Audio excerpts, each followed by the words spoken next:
So what I thought about was before I release the week 5 attendance that is the first video, I'd go ahead and create a demo video of how to set up and why to set up a virtual environment for Node. I'm sorry, for Node. That's so funny, for Python. So what I'm going to do is actually walk you through kind of mostly the steps, but some of it I've already done, so I'll just talk about it. So the first question would be why? Well, the reason why is especially for just general practices. If you're using a third party library, you want the user to install that on their system and you want the user to be protected so that they don't install global code. So just a bit about what I mean by that. Let me move over to VS Code. Oh, that I already have open, just a little bit of code in a directory which I have not activated the environment in, but which I have done the first step in. So, but before we get there, if I tried to import NumPy, NumPy is, depends on who you talk to, how they pronounce it, but it's the number 4 most popular library used for Python. I think number 1 is TensorFlow, which is a machine learning library. So in this case, I can't import it because it's not part of the core Python libraries, right? So you have to have it installed on your machine. And if I was to right now go to the terminal, which I won't do, but I would just show you, and I do an install. Now, where do I find the install instructions would be over here on NumPy's in his page, right? So if I did pip install numpy right now before I've done the virtual environment, it would then be available globally on my system. And I don't want that. Now, I happen to trust numpy, but I don't know most libraries well enough to say I would. So most people tell you you need to install this idea of a virtual environment. And we have this in Node. There's virtual environments in many different ways, anything from just a container on your system all the way up to something like Kubernetes. But we're just kind of doing the beginning steps of one. Okay, so let me tell you what I did before I got here is I've given you all a link to some instruction I wrote last semester. And so the first thing you do is create the new, to create it is you create a directory. Okay. So you create that new virtual environment inside whatever directory it's going to be. Now, I've seen this very commonly called, so here's your Python. And in this case, when I wrote it, I had to use Python 3. I'm sure you probably, if your environment is set up or your Python is set up, you should be fine just doing Python or Python 3-m. VENV is the command to actually run it, and here's the directory name. So what I meant by that is oftentimes what you'll see is people will use VENV, as you could say I did, right? So as the actual directory name inside of here as well. So I installed that. And then what you want to do is, and this is like understanding this part is what you're going to do is tell everything that gets placed into here because it's really the install of any libraries that you're going to do, which we will do in a minute.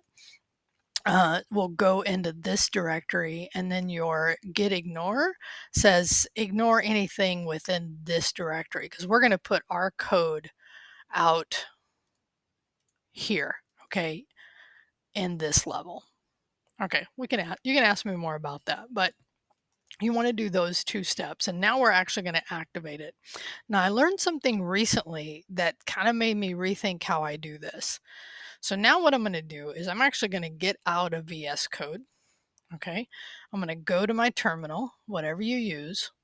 I'm in my terminal. I'm going to go to public. Actually, I should have done it twice. Right? So here is where and you can see this more clearly now, my main.py and the VENV. So now what I can do is I can paste in that source and in a directory name that I've created. And this is actually what's going to activate the VENV, the environment. So now when I go to install, when I do a pip install, now it's only going to install within this environment. Okay. But what I'm going to do, and I think it's code, it's one where, oh, so it's actually was the other way around. So my bad. No such directory saving session. Evidently, I did something wrong. I meant to actually, I guess, do code deleting expired sessions. Oh, I love it. Electron. Oh, I gotcha. Right. So it's actually trying to run. I actually should have done it the other way around. Hold on. Okay, let's try that again. It's code and then dot, which actually what it does is it starts VS Code. I just reversed the command into just this directory, and what this maintains, it seems, and now you could do that command here in the command line from that directory, but I found this, especially if I'm running something like Jupyter Notebook, that if I want to virtualize an environment, I had to do it for there. And so I think it's just good practice, actually. I think it helps kind of keep things more clear. So again, I haven't installed Numpy yet. All I've done is I've set up that folder. I told Python it's going to be a virtual folder. I set up the git ignore. And just to go back before we do anything else, now I'm actually going to install a library. Now, when I did these instructions, I did a different one. So now I'm actually going to install Numpy. Okay, so right here. Oh, by the way, this list is really good. And I heard this guy interviewed recently, and he is amazing. So if you ever want some of that, let me know. Copy that to the, and I'm going to come back. Now, I could do this here, right? But I'm actually going to, now that I have my VS Code opened in a virtualized setup, right? So I can paste it here. Oh, and I already had it installed. Interesting.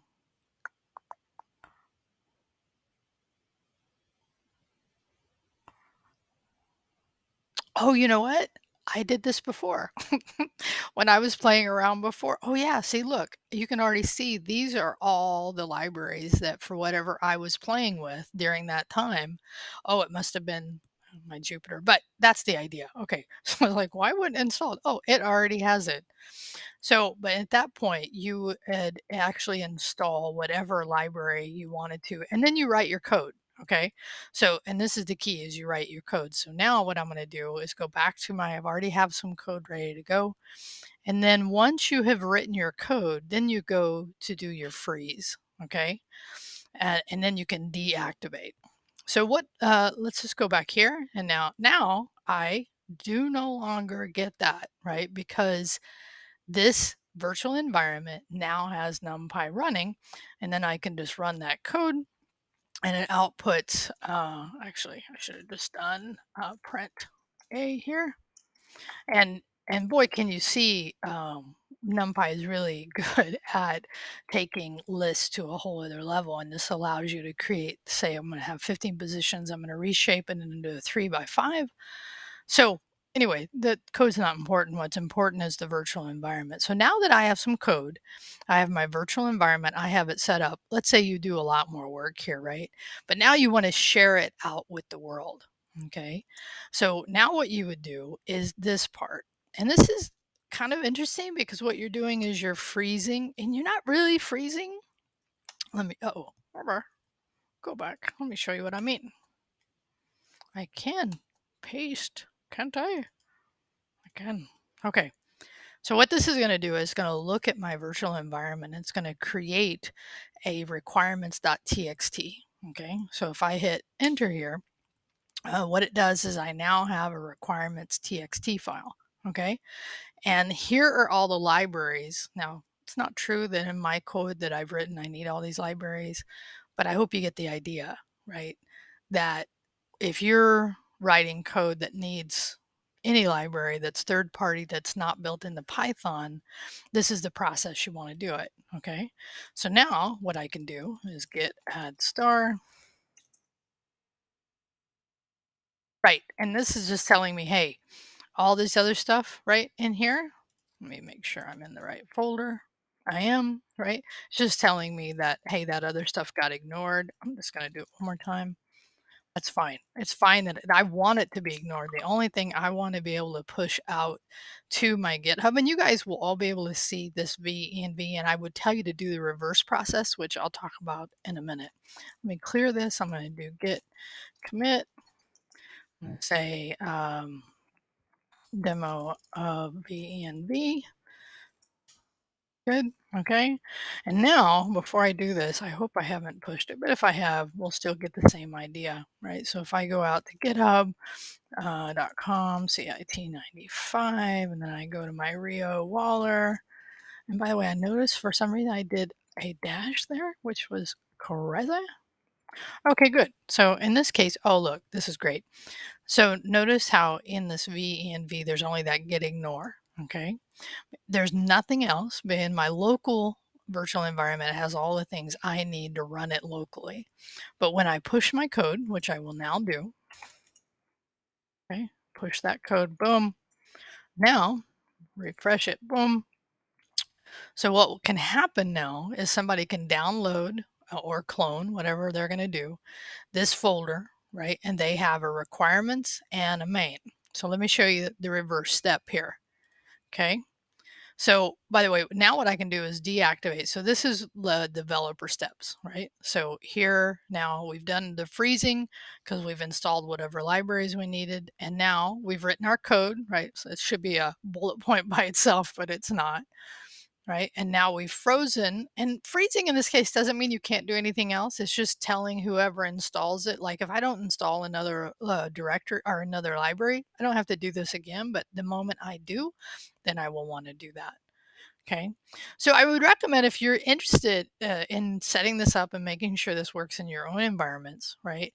You could try the reverse part, which is to clone the repo locally, right? Complete steps 1, 2, and 3, right? Create, because you still have to do this for your side, like I would if I was receiving your code. So step 1, 2, and 3, right? Run that, right? And then run pip install -r requirements from that folder that you've created.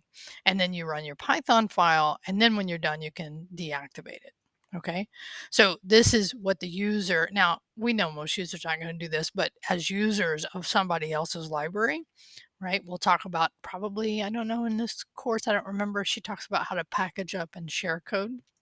But now let me just complete right over here. Okay, so I've written some code, I've installed a library, I've frozen it, I push it out to GitHub. And so now what I want to do is actually go ahead, and I could either deactivate it here, or I think what I will do is just get out, go back to my terminal now, and oh, interesting. Interesting.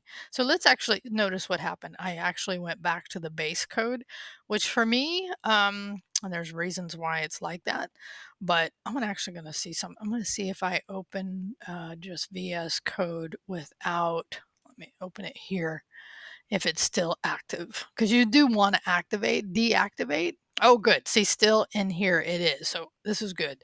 I probably should have not, I should have left my terminal open. But now what I can do is I can just deactivate.